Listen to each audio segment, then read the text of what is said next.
Hello. This is the third in a series on Genesis 1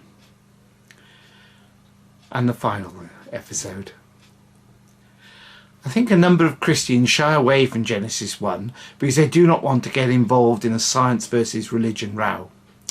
I hope I've made a case that Genesis 1 is there to remind us how great God is and how wonderful the universe is.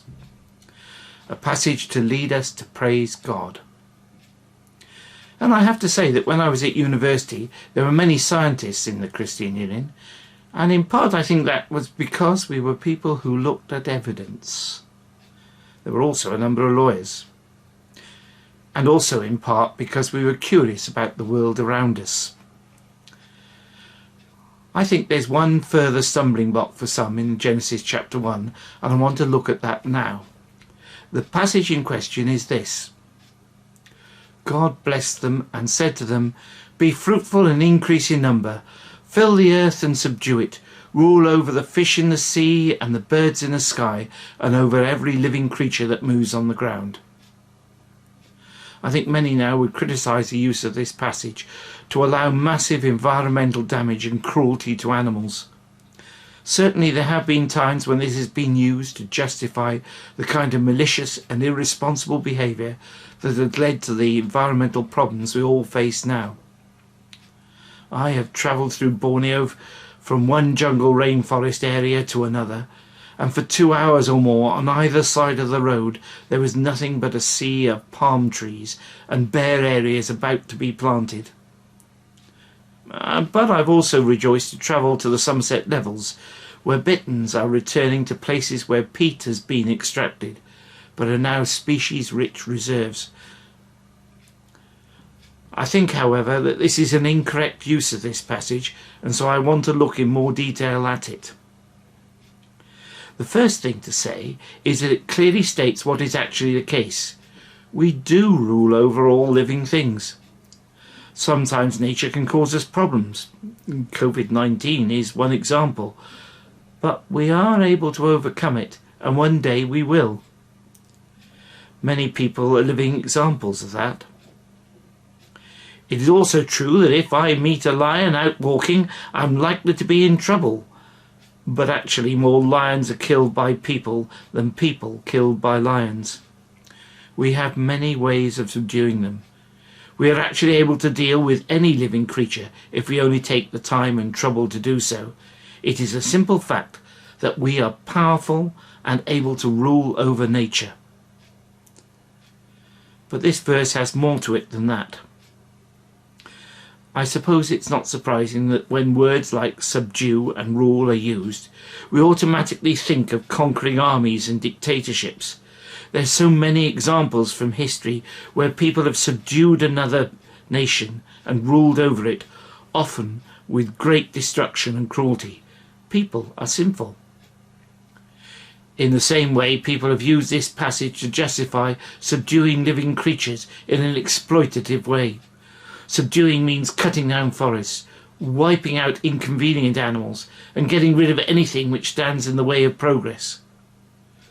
So many animals have become extinct either through deliberate action or through carelessness. The accidental introduction of rats to islands where there were no terrestrial predators has led to many extinctions, as has the overexploitation for food. Now pause for a moment. Is that the way it should be? Doesn't power come with responsibility? The fact that masters ruled over their slaves was often seen to justify any treatment of them. But Paul's teaching about submission was that masters should submit to their slaves every bit as much as slaves should submit to their masters. Christian teaching eventually led to laws against the slave trade, although sadly there are still many slaves in this world and often still badly treated. Well, as Christians, our example of power is clear. We call Jesus Lord. He is the one who rules over us. He has all the power he needs. So how does he rule over us? Well, he rules us with love. He sacrifices himself for us. Far from exploiting us, he cares for us and gives us all we need. Even in Genesis 1, it talks about food being provided for us. This is our example. Yes, we are in the dominant position, but that means we need to care for the rest of creation. Far from exploiting it to its devastation, we should be caring for it. Just as our rulers should be ruling on our behalf, just as we should each be caring for each other, so we should be caring for our fellow creatures. We have a responsibility for the earth, for the fish in the sea, the birds in the sky, and every living creature that moves on the ground. We need to care for them, not because they are valuable to us, but because we rule over them.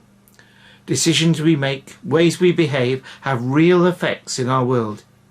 It is a pity that it is only recently we've come to realise the harm that we have been doing.